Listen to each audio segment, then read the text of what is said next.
वक्रतुण्ड महाकाय सूर्यकोटि समप्रभ निर्विघ्नं कुरु मे देव सर्वकार्येषु सर्वदा। जब रात होती है तो हम एक दिया जला लेते हैं और उस रोशनी में खुद को महफूज समझते हैं, मगर उस रोशनी के परे जो अंधेरा है वो अपने अंदर बहुत सारी कहानियां समेटे हुए है और इन्हीं कहानियों को आप तक लेकर आता है। रात के अंधेरे में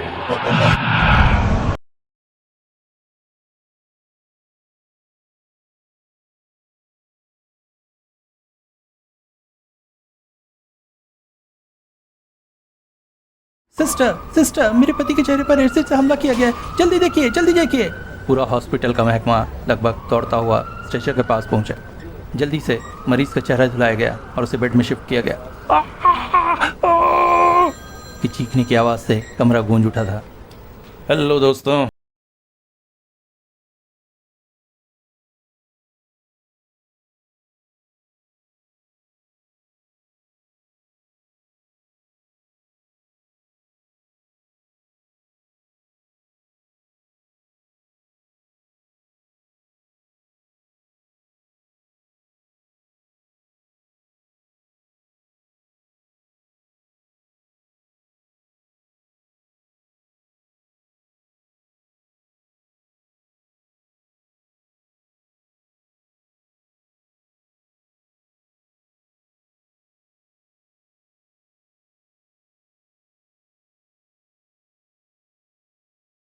रूपांतरण में लाने की आशा करता हूँ पसंद आएगा। स्निग्धा जब से कॉलेज में आई थी राकेश से उसे जैसे प्यार हो गया था। राकेश वैसे तो पीजी कर रहा था, इस लिहाज से स्निग्धा से काफी सीनियर था, परंतु फिर भी उसकी पर्सनालिटी एक अजीब सा आकर्षण था उसकी पर्सनालिटी में। स्निग्धा इस बात से मदहोश सी हो गई।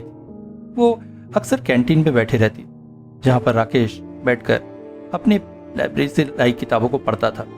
अक्सर इस चक्कर में स्निग्धा की क्लासेस मिस हो जाती। एक दिन राकेश उसके पास पहुंचकर बोला, क्यों मैडम, आपकी क्लास नहीं होती है क्या? आपको जब देखता हूँ यहीं बैठे रहती है। वो नहीं, मैं क्लास तो जाती हूँ। देखिए, इस तरह से टाइम बे टाइम यहाँ बैठना सही नहीं है। ऐसा ही रहा तो मुझे प्रिंसिपल साहब की शिकायत करनी पड़ेगी। ये पहली उनके बीच की बातचीत थी जो एक तरह से राकेश के द्वारा छेड़छाड़ से ही शुरू हुई थी। फिर धीरे धीरे दोनों में बातें होने लगी और फिर कब प्यार में बदल गया ये पता ही नहीं चला। राकेश अपनी दादी माँ का बड़ा लाडला था। माता पिता उसे बहुत बड़ा बनाना चाहते थे, पर दादी की इच्छा थी कि उनकी मौत से पहले राकेश की बहू देख ले। इसलिए जल्दी ही स्निग्धा के घर रिश्ता भेजा गया। उसके घर में भी कोई ऐतराज नहीं था, इसलिए राकेश और स्निग्धा की शादी हो गई। परंतु शादी के बाद स्निग्धा ने सीधा साधा राकेश से कह दिया, राकेश, मुझे आगे पढ़ने में कोई इंटरेस्ट नहीं है। अब मैं चाहती हूँ बस तुम्हारे साथ रहूं। देखो स्निग्धा, मैं चाहता हूँ कि मेरी पत्नी भी मेरी तरह पढ़ी लिखी हो, और वैसे भी तुम जानती हो मैं जिस विषय पर रिसर्च कर रहा हूँ कॉलेज में सबसे खास है। ऐसे में अगर तुम ग्रेजुएशन भी कंप्लीट नहीं करोगी तो कैसे होगा? मैडम, अभी तो मैं आपको पोस्ट ग्रेजुएट भी देखना चाहता हूँ। राकेश की इस इच्छा को मानना ही पड़ा स्निग्धा को, और उसने भी पढ़ाई जारी रखी। और जहां तक बात थी फैमिली प्लानिंग की, तो वो तो राकेश ने पहले ही कह दिया था कि कम से कम 3-4 साल तक तो कुछ भी नहीं। अभी उसे अपना थीसिस कंप्लीट करना था। एक दिन स्निग्धा बोल पड़ी, राकेश, मुझे लगता है अब तुम मुझे पहले जैसे प्यार नहीं करते। हर समय तुम अपने ही काम में खोए रहते हो। ऊपर से घर में भी ये लैब बना ली है, जब देखो तब लैब में घुसे रहते हो। मैं कैसे रहूंगी तुम्हारे प्यार के बिना?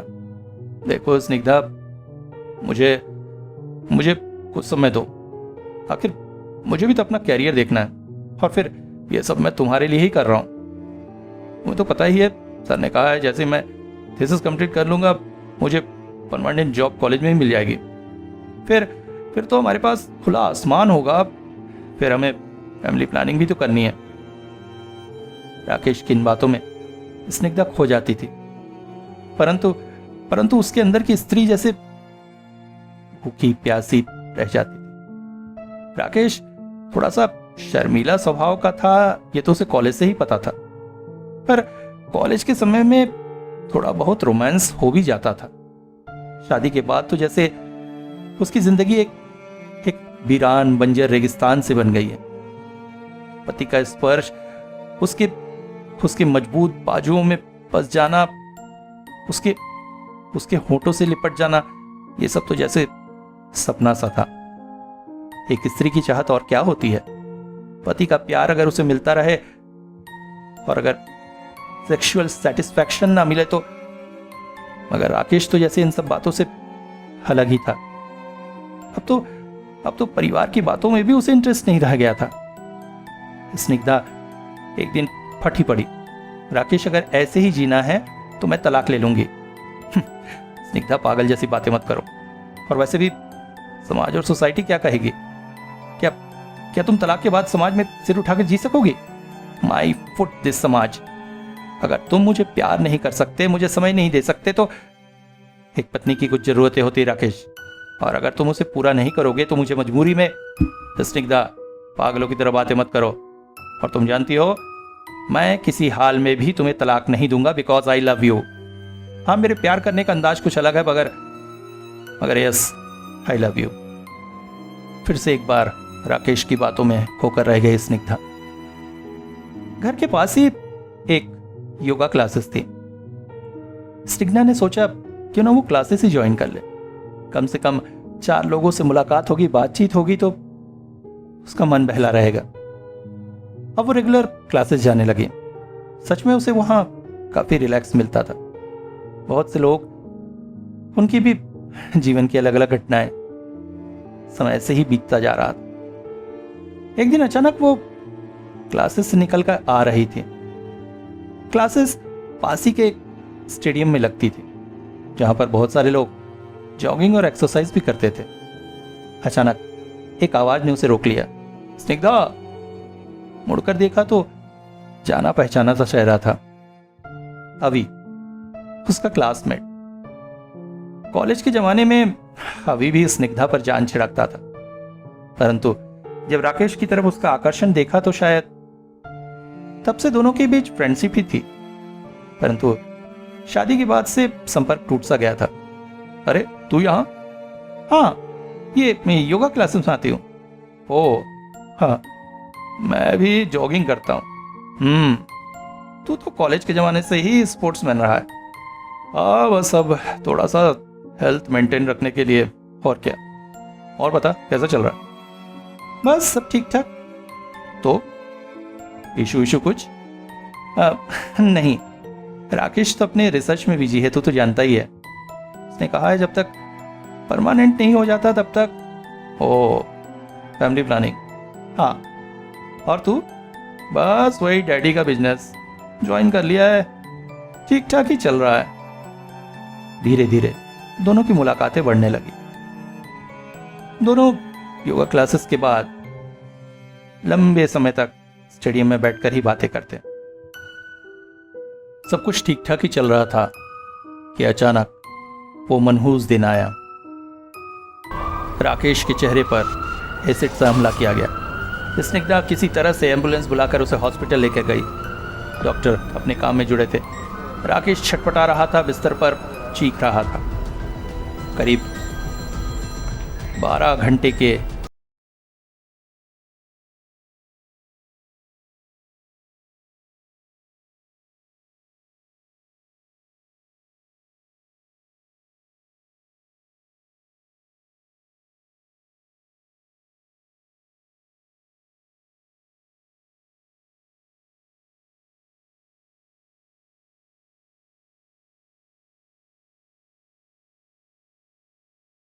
दिल से प्यार करती थी वो राकेश से, और आज अचानक। Hello madam, my self inspector Shantanu. मुझे बताएंगे आप ये सब क्या हुआ है? जी इंस्पेक्टर। वहां बैठे? ओह ऑफ कोर्स, आइए आप बैठिए। दोनों हॉस्पिटल के कैंटीन में चले गए। इंस्पेक्टर ने 2 चाय ऑर्डर की। मैम, क्या आपने उस व्यक्ति का चेहरा देखा था जिसने आपके पति पर एसिड फेंका? हाँ। ओह, तो आप ये कहना चाहती है कि जिस समय ये घटना हुई आप वहीं पर थी? नहीं, मैं वहां पर नहीं थी, मगर वे मेरे घर में हुई घटना और उसे भागते हुए भी मैंने देखा था। मैम प्लीज क्लियर बताइए। इंस्पेक्टर, अभी मेरा कॉलेज फ्रेंड है। मैं योगा क्लासेस जाती थी, वो भी वहां स्टेडियम में जॉगिंग करता था। हम दोनों बातचीत करने लगे। कॉलेज के जमाने में वो मुझ पर मरता था, मगर मैंने उसका मना कर दिया था क्योंकि मैं दिलो जान से राकेश को प्यार करती थी। बाद में मिला तो उसने मुझसे फ्रेंडशिप करनी चाहिए। मुझे भी इसमें बुरा नहीं लगा। मेरे पति रिसर्च में बिजी रहते हैं, ऐसे में अगर एक अच्छा दोस्त मिल जाए तो क्या बुरा हो सकता है। अभी मेरे घर भी आने जाने लगा था, मगर उसके एटीट्यूड में मुझे कभी भी कोई गलत बात नहीं नजर आई। पर उस दिन न जाने उसके दिमाग में क्या शैतान सवार हो गया था। वो उस दिन रात में मेरे घर आया। मेरे सास ससुर नहीं थे घर पे, बाहर गए हुए थे।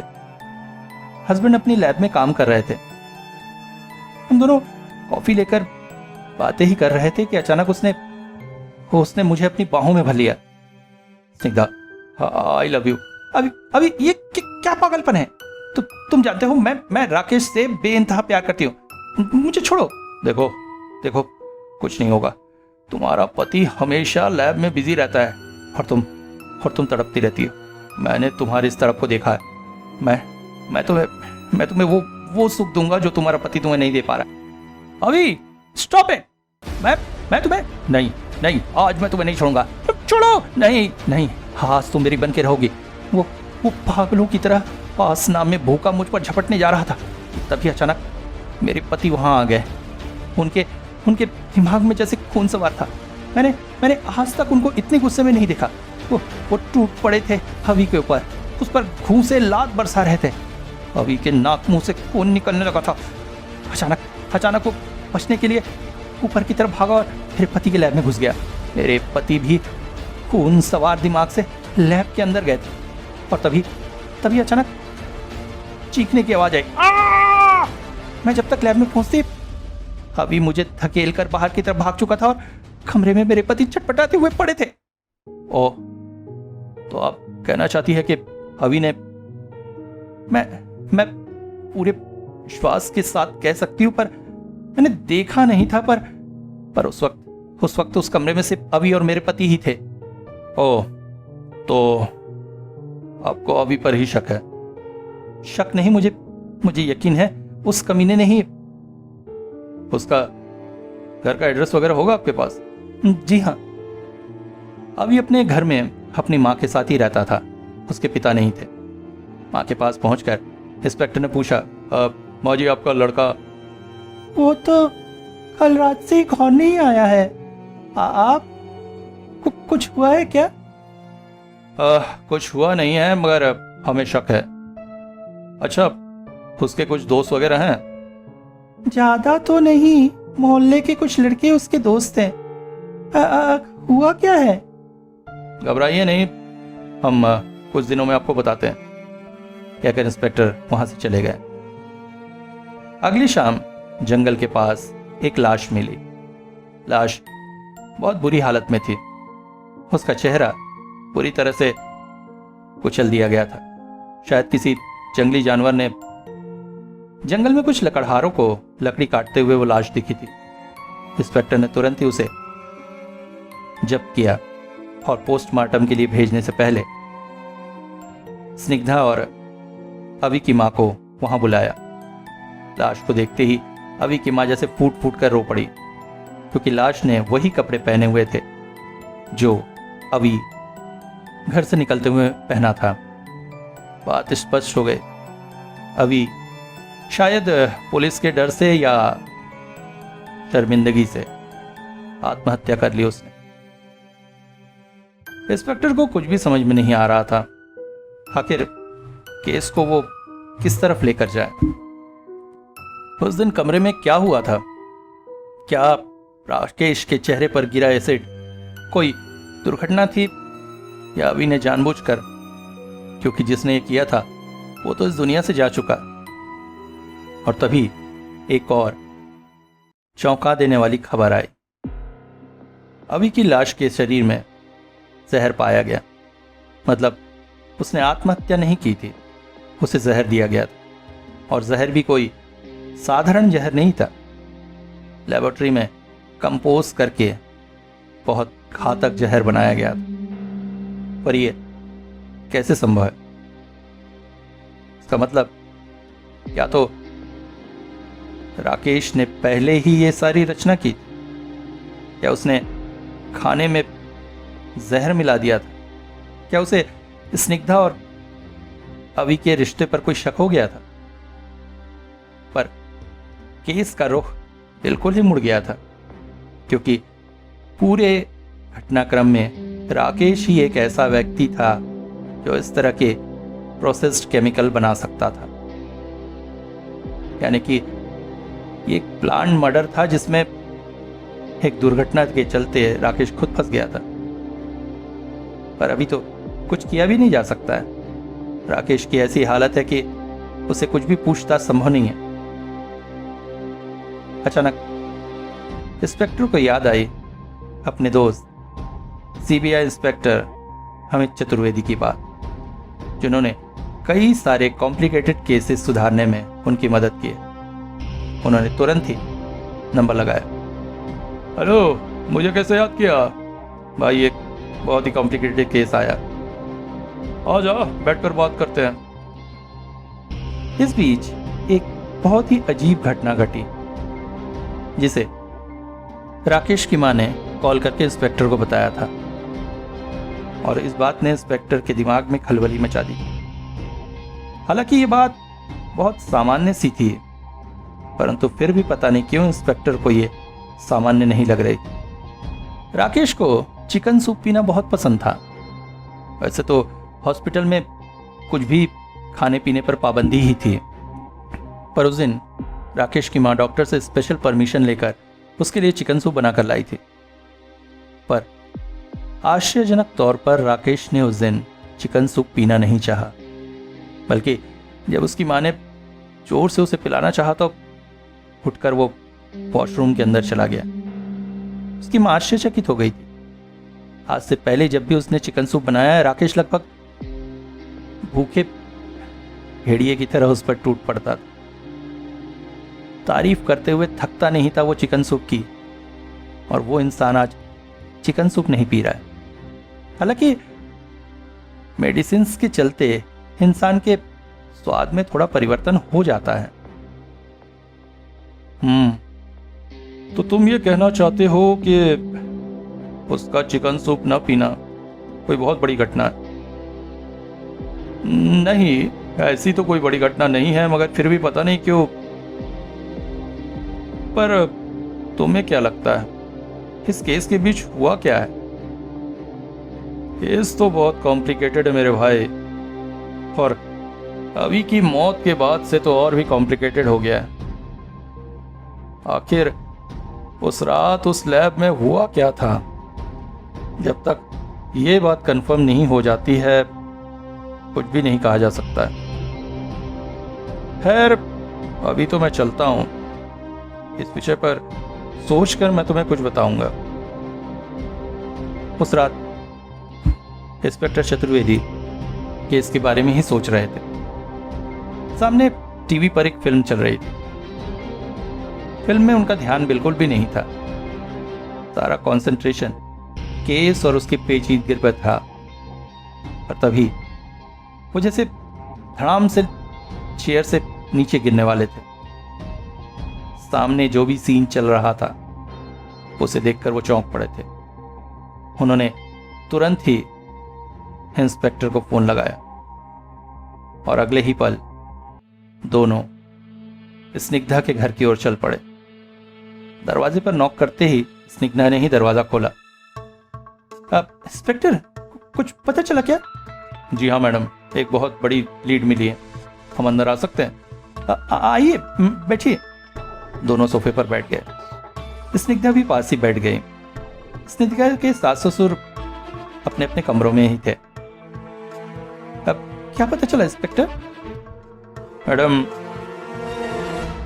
आप खुद हमें बताएंगी या फिर 3rd डिग्री का यूज़ करना पड़ेगा आपसे उगलवाने के लिए? वैसे हम अपने साथ लेडी कांस्टेबल लेकर आए हैं कि आपको थाने ले जाकर प्यार से खातिर करेंगे। फिर कहना क्या चाहते हैं आप? इस तरह की बदतमीजी हम नहीं कर रहे हैं मैडम। जो कुछ आपने या कहें आप लोगों ने किया है, और हाँ, अगर आपने आसानी से हमें सपोर्ट नहीं किया तो हॉस्पिटल में जो व्यक्ति है हमें पट्टियों के साथ उसे भी जेल में डालना पड़ेगा।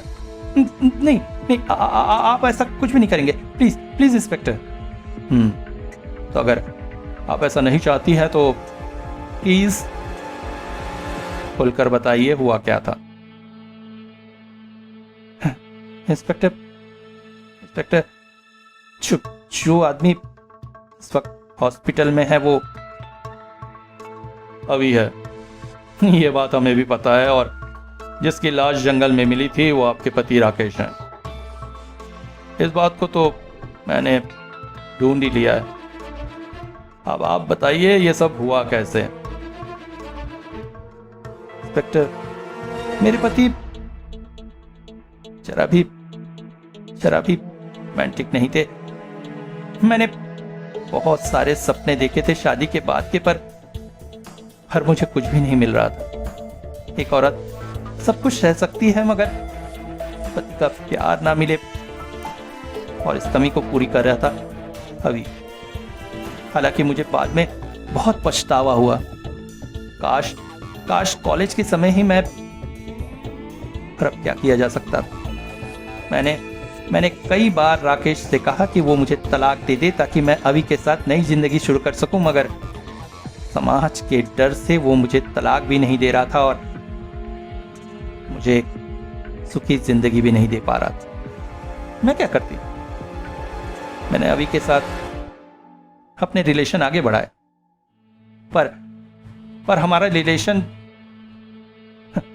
ऐसे रिश्तों को समाज सही नजर से नहीं देखता इंस्पेक्टर। इसलिए मैं चाहती थी कि हमारे रिलेशन को एक नाम, शादी का नाम दिया जा सके, पर यह तब तक पॉसिबल नहीं था जब तक राकेश मुझे तलाक नहीं देता, और वो किसी भी हाल में मुझे तलाक देने को तैयार नहीं था। उस दिन हम एक होटल में मिल रहे थे। आजकल जानते ही हैं, पूरे रूम्स आसानी से अवेलेबल हैं, और हम लोग तो वैसे भी बालिग हैं। उस दिन अभी को प्यार का नशा था, पर मैं टीवी पर नजरें गड़ाई थी। स्निग्धा, क्या देख रही हो यार टीवी पर? वैसे भी हमारे पास 1 ही घंटा है। आओ ना, रुक जाओ अभी। अरे क्या है यार इस टीवी में? हमारी मुक्ति का समाधान। साउथ की उस फिल्म ने मेरे दिमाग में जैसे आग लगा दी थी। उस दिन मैंने सारा प्लान तैयार किया। मैंने राकेश को बताया था कि मैं अभी से छुटकारा चाहती हूँ, और इसके लिए उसने एक प्रोसेस केमिकल भी तैयार करके मुझे दिया था।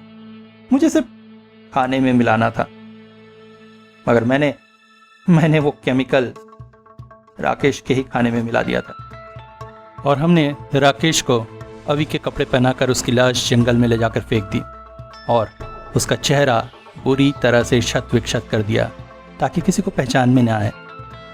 और अभी के चेहरे पर एसिड भी मैंने ही फेंका था। बाकी आगे तो आप जानते ही हैं। और ऑपरेशन के बाद डॉक्टर रवि का चेहरा राकेश की तरह बना देते, और आपका ये परफेक्ट प्लान सक्सेसफुल हो जाता।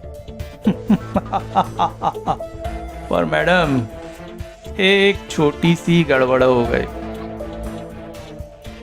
अभी विशुद्ध ब्राह्मण फैमिली से था, इसलिए जब राकेश की माँ उसके पास चिकन सूप लेकर गई तो उसने पीने से इनकार कर दिया। अब जिस इंसान को चिकन सूप इतना पसंद हो वो अचानक इनकार कर दे तो हम कानून वालों के दिमाग में घंटी बजनी तो स्वाभाविक है मैडम।